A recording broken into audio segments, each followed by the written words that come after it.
If you were to try and find out what the most listened to video game song of all time is, you might find yourself with this statistic?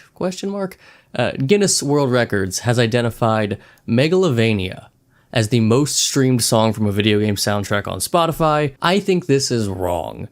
And actually, I know this is wrong. Now, I mean this is wrong in a more general abstract sense, in that this is a poor way to determine what the most listened to piece of video game music is. But I also mean it's wrong in that it is literally, factually untrue. Very easy to check yourself. Pull up Spotify. Megalovania is now sitting at over 200 million. We have 213 million views. And if we were to look at Sweden, we will see that Sweden is now at 216 million views, beating Megalovania by about 3 million. This is not Guinness World Records' fault. This happened somewhat recently. In fact, I actually have a live recording of me discovering that Sweden has overtaken Megalovania on camera. Oh my goodness. Wow, okay. I've gone through this data a couple times in preparation for this video, and this is the first time Sweden has surpassed Megalovania. This is breaking news even to me. Awesome. Way to go, Sweden. I may have already tried to record a video like this before, but my poor, sweet, almost 10-year-old original Blue Yeti might be finally giving out on me, so the audio wasn't very usable. But this video isn't actually about Megalovania. I wanted to make this video because I wanted to talk about what qualities video game music has that leads it to becoming one of the most listened to video game songs of all time. Because I do think there are some very clearly definable trends and properties that lead to video game music becoming that top 0.01% of all-time listens. This will hopefully help explain why the most popular video game music is the most popular, and why the most popular video game music is probably not the video game music that you like the most. So in that original recording I did, I made this spreadsheet where I wrote down the view counts for the most popular pieces of video game music that I could think of, at least. I took their Spotify numbers as well as the view count of their most viewed YouTube video. I also added them together to get a grand total. So if we take a look at who I have on this spreadsheet, right now we have it sorted by who has the most Spotify views, because that's a far more consistent metric to compare against than the YouTube views. At number 1 at the very top, you'll see we have Sweden, followed by Megalovania, then Arcali from GTA 5, Bury the Light from Devil May Cry 5. This is a good time to mention that I have it limited to 1 entry per game, just for diversity's sake, to make a more interesting conversation. Otherwise, games like Minecraft, Undertale, Devil May Cry, all could have had multiple entries on this list. There are some arguable exceptions to that rule, like we have Rip and Tear from Doom, narrowly beating out BFG Division on Spotify, but just a little bit under that. You can see that BFG Division is winning as far as YouTube views, so I felt like including both. We have It's Going Down Now from Persona 3 Reload, 115 from Call of Duty Zombies, Blow Me Away from Halo 2, Secunda from Skyrim, The Last of Us, The Only Thing I Know for Real, Ezio's Family, It Has to Be This Way, Last Surprise, Blood Upon the Snow. In the top half of entries here, I'm pretty dang confident are the most listened to video game songs in recorded internet history. As we get into the bottom half, these are still the biggest ones that I could find, but it gets more and more likely that there are some gaps that I just forgot about or I don't know about, but still the majority of these deserve to be here. We have Big Shot from Deltarune, Baka Mitai, I Am All of Me, which you might be surprised to learn has more listens than Live and Learn, The Rebel Path, Undefeatable, Dumb Ways to Die, Live and Learn, Your Reality, the Black Flag theme, Soviet Connection, MILF. So glad there's audio of me saying that on the internet now. Simple and Clean, which is that really beating Hikari? Yes it is. Heartbeat Heartbreak, which is really only here because I included songs from the other 2 big Persona games, Techno Syndrome, the San Andreas theme song, and this one absolutely should not be here, but just out of respect because this video is so much about Megalovania, I also decided to include its inspiration, Megalomania, with a rock solid 200,000 views on Spotify. And then just for comparison's sake, or more likely just because I'm a fanboy, I threw in some of the most listened to Nintendo music I could find on YouTube. Of course, Nintendo is not on Spotify, but I'm not a big Pokemon guy, so I want to throw it out there. How many Pokemon fans could have guessed that Versus Zinnia would end up being the most listened to battle theme on YouTube that I could find? I was surprised by how many views Lifelight had, and the most popular song from Splatoon, although there are a lot of them, seemed to me to be Ebb and Flow. Those bottom 4 really shouldn't be here, I just liked having them here. I do a little data correction at the end to make up for the fact that they're here, but I'm sure some of you would have been curious how Nintendo would do on this chart. They'd certainly do a lot better if they released their music officially on these platforms.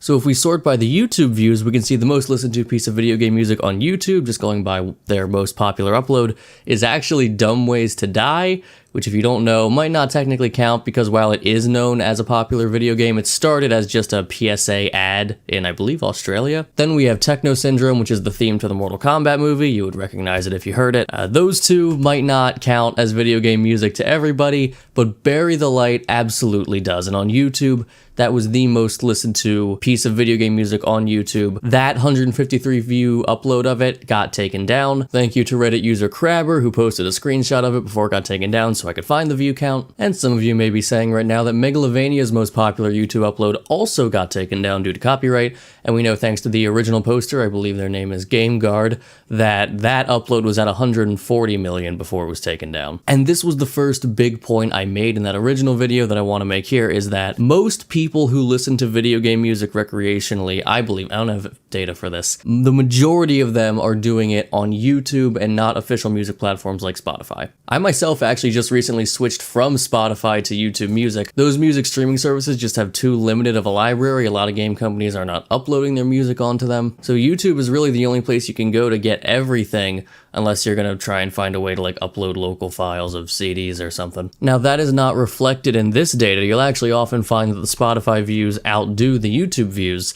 But I think the biggest reason for that is that YouTube will have multiple uploads of the same song, and in a lot of cases these songs get taken down and re-uploaded either officially or just more fan uploads come. The only two that I bothered to go back and look at how many views they had before their biggest video was taken down was Bury the Light and Megalovania, because those were the two that were kind of going at it for number one on YouTube views. But all of these would be noticeably higher if I tried to combine the views of all of their noteworthy uploads. And you might ask why I'm not doing that, is because different game companies take down music at different rates and with different levels of aggression, giving an unfair advantage to music from games where the company is cool with fans uploading their music. But no matter how you slice it, on YouTube, Bury the Light was king. And I was watching these numbers for a while. It's part of the inspiration for this video, because it kind of felt like Bury the Light was destined to become the most listened to video game song, which I thought was interesting because Devil May Cry is not the biggest video game ever made. Now, unfortunately, Bury the Light's momentum got slowed down a little bit because it was taken off of Spotify and YouTube when that big upload got taken down for weird music industry rights reasons that I do not understand. But it was gone for a while. That definitely hit its view count. It's back now with a new upload. It has like new album art and stuff. But the only reason I bring any of that up is because while it was taken down for some weird reason, Capcom uploaded to their official Spotify this weird replacement version of just Bury the Light, I think, that I'm not good enough with music to know if it was AI generated or not. The artwork definitely looks AI generated with this not Virgil, but trying to be Virgil artwork. And this really weird cover of Bury the Light that is just a fascinating musical exercise to prove that just because you are playing the same notes on the sheet music does not mean the music is going to come out sounding the same.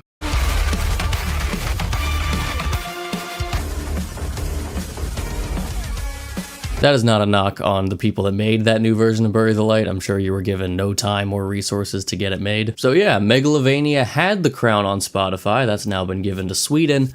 And on YouTube, it's Bury the Light, unless you want to count Techno Syndrome or Dumb Ways to Die. But let's start talking about what I was really interested in for this video, which is how do the most popular video game songs become the most popular video game songs? And we're going to talk about a few different reasons that I've identified. We're going to start with the biggest undisputed reason, maybe kind of goes without saying, but it was even more dominating than I thought, and that is being a big game in the Western game market. This doesn't mean be a big game that was made in the West, just be a game that was big to Western gamers. But I think the biggest point is if you look at this list, what you're going to find is not necessarily the games that are known for having the best soundtracks, it's just the biggest games. It's Call of Duty, it's Halo, Grand Theft Auto, Assassin's Creed. Something that I have personally noticed as I've navigated the game industry. First of all, most people in the game industry do not listen to video game music, but what I've noticed a lot is that people who are games enthusiasts that don't listen to game music, they will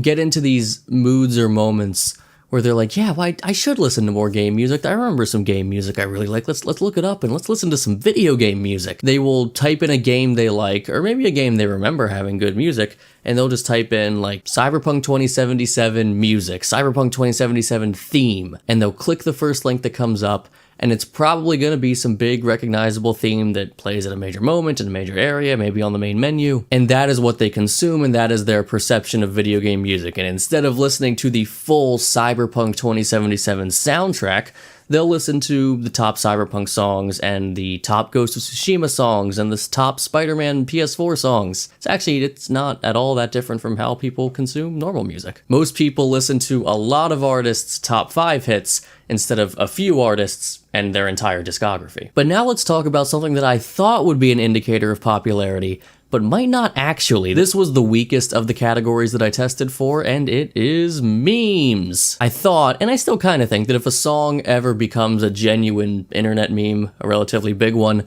that will drive a lot of quote-unquote unnatural views to that music. And I do think that is true in large part. We had 7 songs that I identified as being memey. We had Megalovania, Bury the Lights, Techno Syndrome, It Has to Be This Way, Baka Mitai, Last Surprise, and Big Shot. The problem with this category is that I am the last person on the planet you should be asking to identify meme stuff. Seriously, this is a great time to mention that what I've done here, this is not science. This is just for fun. One of the biggest flaws with my methodology here is assuming that I could identify which of these have been memes before, but I do think this is enough data to at least suggest that the meme factor is not as big of a deal as I thought it was. There were even cases of meme songs losing out to other songs in their album. I thought for sure the biggest Persona 4 song would have been Specialist because it was a meme for a while.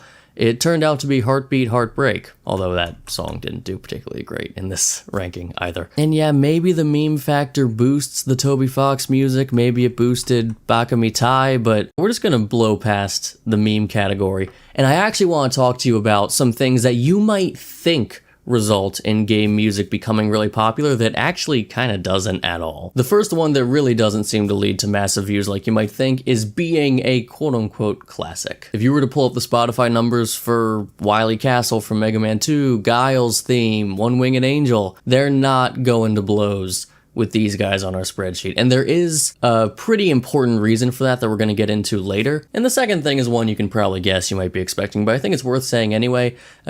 Just being considered like good doesn't really guarantee you're going to be this popular on the charts. Like, there's a lot of music here that is not necessarily being listened to by a lot of video game music enthusiasts, at least not the ones I know in the circles I'm in. And there's some soundtracks that those circles absolutely listen to that's not present at all here. I'm thinking of Nier, I'm thinking of Guilty Gear, thinking of Final Fantasy. The most popular game soundtracks in my friend circles are The World Ends With You. Those are nowhere near these charts. Again, your views will do better if culture thinks your game is good. Doesn't really matter if your music is as good. Now, the rest of these categories I've identified for what makes game music popular, I do believe had a demonstrable showing and impact on the games in this list. Didn't have any other flubs like the meme category. The first one I want to talk about, kind of related to the meme category actually, but definitely a very different subject, being loved by people under 18. Specifically, I'm thinking about that 9 to 16 range. We all remember what it was like when we could just listen to the same songs or albums just on repeat over and over again. They never lost their feel. Young people seem way more willing to just loop the same things forever than adults do. I did not research that, but I am so confident that that is the case. Now, it's a bit tricky to quantify. You'll see that about 19 songs out of the 35-ish I have here, I've identified as being from games that children enjoy, but that is up to interpretation a little bit. There's some undeniable ones like the Toby Fox music, the Sonic music, but I have also thrown on here mature-rated games that we all know kids are super into. Grand Theft Auto I've thrown in here, Skyrim, Call of Duty. Now, I would bet if I just asked you, what quality can a piece of video game music have to make it one of the most popular pieces of game music out there, I bet a lot of people would say this next category, which proved to be about as impactful as the children category, and that is being a vocal track. It seems to very consistently blow someone's mind the first time they hear a game soundtrack that has a lot of vocal music. And similar to the previous category, you see that 19, that's over 50% of the songs in this set, have singing in them, and that's more significant than the children category because so few video game music, proportionally, has words in it. Most music in God of War doesn't have words. Most music in Doki Doki doesn't have words. Sonic, Persona, the vast majority of the soundtrack doesn't have singing, but it's the song that does have singing that becomes their most popular. There's only two categories left to talk about, one of which is extremely impactful and important, and the other is also very important, but more than that, I think it's interesting because I don't think a lot of people consider it with a topic like this. First up is being the single off the album. That's what I called it, at least. This is when there is one song that just clearly stands out as the hit song from the game.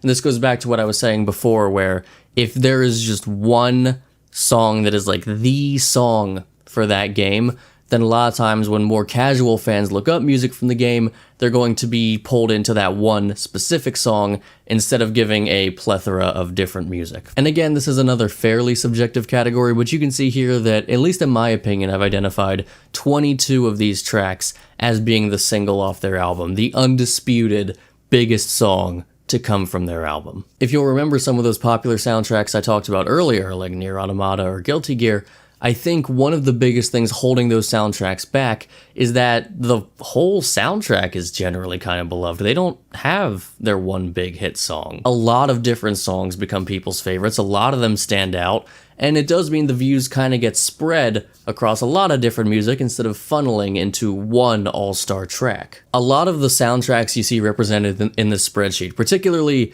big AAA Western games that have what people would call like movie-ish soundtracks, what you'll find is that the song that I've listed here has massive all-time great views, and then the rest of the soundtrack is kind of not listened to at all. Like the rest of the Assassin's Creed soundtrack is absolutely dominated by the Nier soundtrack. The lesson here being that having one of the most popular video game songs of all time does not mean you are one of the most popular video game albums of all time. In fact, I think very often, I think that is demonstrably not the case. Final category time. This is the one that I think a lot of people might just not think about when considering this topic, and that is the album's release being close to the release of the game. If your album comes out close to the release of your game, which is almost always when the game is most talked about, most in the collective cultural consciousness, obviously that is going to be a huge boon to your music listenership. If you look at any example of how humans pay attention to media, whether it's box office sales for a movie, views for a YouTube video, player counts for a newly released game, tons of people show up on day one, and then it sharply drops off after that. And just look, even though only 20 games meet this category compared to the last one which had 22, look at how most of the ones that are missing are the ones at the very bottom of the list. Which frankly, these Nintendo ones and Megalomania shouldn't even be here. I just liked having them here. In fact, real quick, how do the numbers adjust when we get these losers out of here?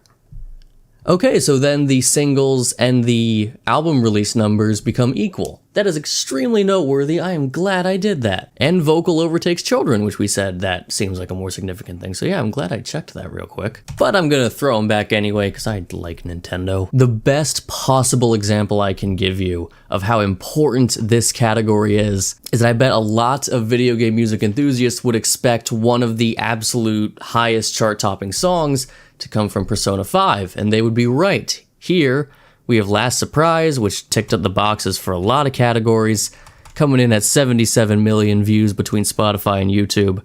I know that had some big YouTube uploads taken down as well, but you'll see it did not have its album released close to the game's release. It was years after. There has only been one major release in the Persona series that released its soundtrack relatively close to the release of the game, and that game was Persona 3 Reload, with It's Going Down Now in the top 5. This Persona game, which sold, I think, about 20%, 1/5 what Persona 5 sold, is sitting at the very top of the chart with 235 million views. And this soundtrack was, of course, released shortly after the release of the game. And I actually have even more reason to be confident that this song's number is inflated because of its album coming out close to the release of its game relative to the other Persona soundtracks. If we go ahead and look up the song on YouTube, see here on YouTube, the original upload has 105 million views, very impressive, but just 3 months ago, so now we're what, maybe 2 years out from the game's release, Atlas released a big, fat, highly produced music video for the song, I assume in reaction to its popularity. This music video has been out for 3 months, and it hasn't even cracked 1 million yet. And that just makes me insanely curious to know how high Last Surprise would be if the Persona 5 soundtrack came out around the time of the game's release, but that's not how it went down. So as far as recreational video game music listening goes, that is what I believe makes the biggest impact on what songs get listened to the most, and why it's not always the music that you might be listening to yourself. And yeah, this is what Jason Boxman is now. Just anytime there's some video game topic that I have an interest in, especially if it's something that I'm not sure if anyone else is really talking about at this moment, I am very interested in the world of video game music. So if you have any thoughts of your own on this subject, if you think I missed something or you disagree with something, I really want to hear from you. So be sure to let me know. Thanks for watching. I hope I see you in the next one.